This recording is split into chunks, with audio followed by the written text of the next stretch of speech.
God bless everyone. We're continuing these teaching series, video series on Canada's roots, and we're looking at his personality. Specifically, we're on the life of Dr. William Osler and how he influenced a lot of the things in this nation and medicine in general and internationally.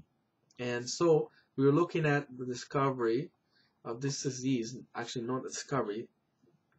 We were saying that trichinosis, a parasitic infection, was considered a rare disease, and Osler suspected differently. And he remembered his studies in Europe. He knew that undercooked pork was linked to trichinosis, and with student vegetarian A.W. Clement, they examined a lot of pigs were in Montreal, and they found a large number of infected pigs.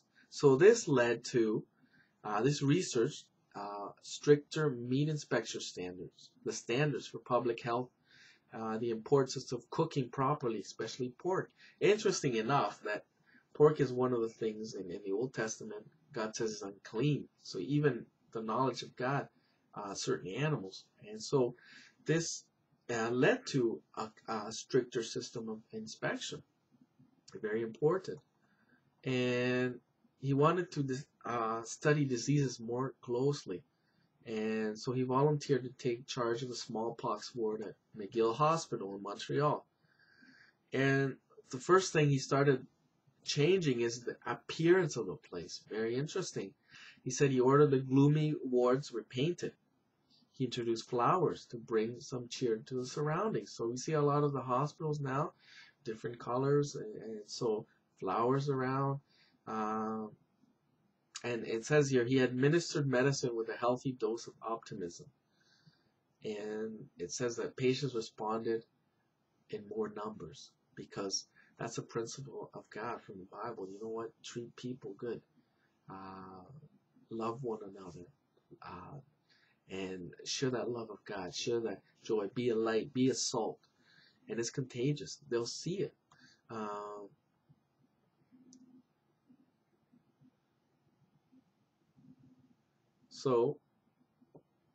And as he grew more,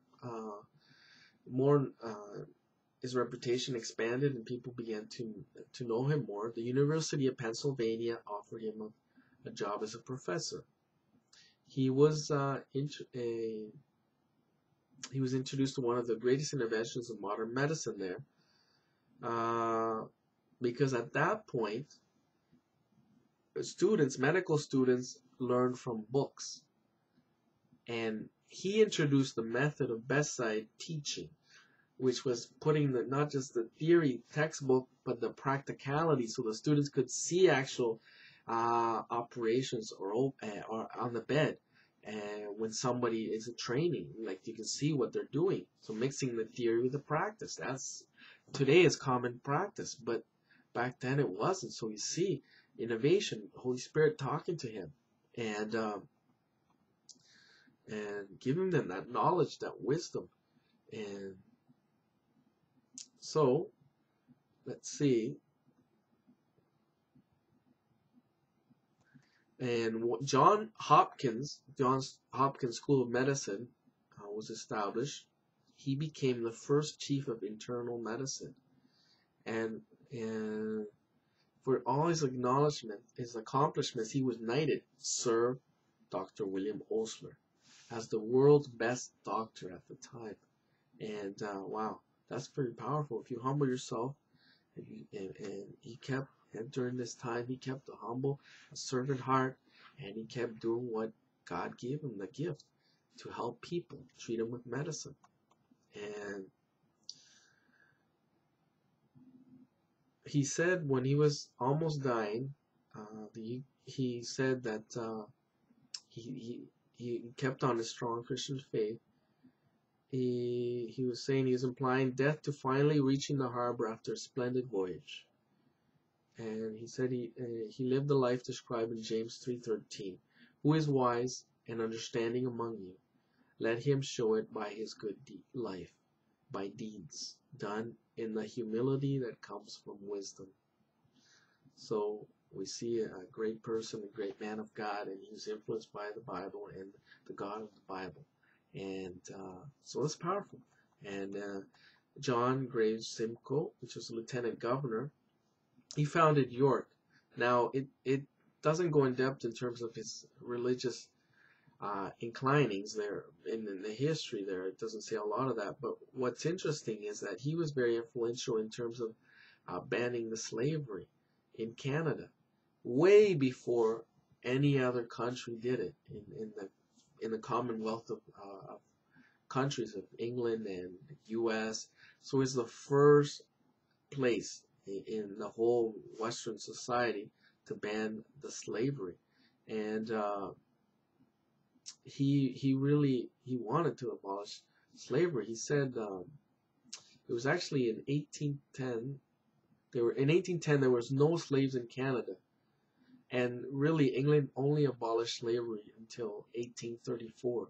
So that was 24 years before England, and actually the act against slavery was passed on in 1793, and which was Ontario.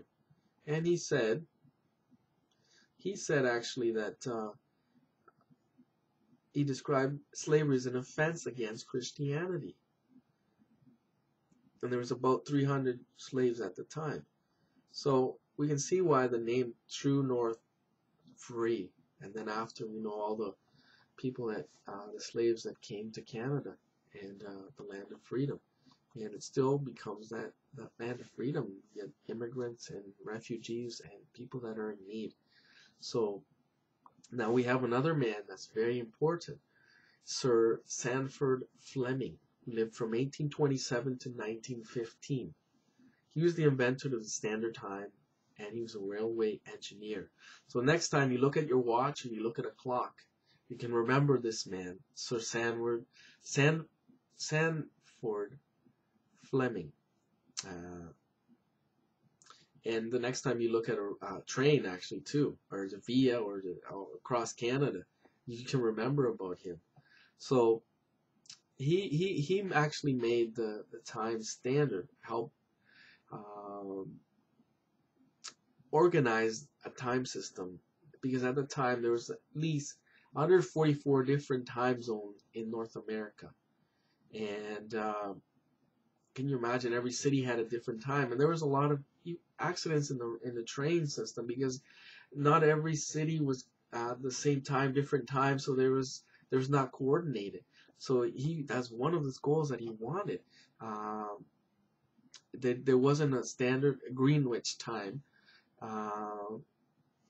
because every city wanted the right. They had the right to newspaper, right, own baseball team, own cricket team, own individual time. It was all about we want it. And this time is international. And he was a chief engineer, surveyor of the Canadian Pacific Railway. He was a visionary. He was proposing the idea of sea-to-sea railway in 1858, way before people were thinking about this. And people didn't think that Canada needed that. So he became the sole engineer to oversee the survey for the intercolonial railway linking the Maritimes to Quebec. So he loved everything dealing with engines and railways. And he went on into England. He wanted standardized time, and he was snubbed, and because there was a lot of jealousy in Europe. There's a lot of, everybody wanted to do things first, and but he kept persevering, and that's the quality of a true believer, to press on, to persevere, to have patience. If God is telling you something, you continue, you persevere, you believe in Him, you stay to your word. And somebody put it this way, Hugh MacLean: Fleming never knew when he was licked, and so he kept on. And He was there when Canada became a confederation, and so he was part of that vision, sea to sea, to have the train going there. So that next time, if you're an engineer, you can remember this person. And so an engineer looking at time or looking at trains, just remember what Sanford Fleming. So Sanford Fleming, he was made a knight also by the monarch, the British monarch. And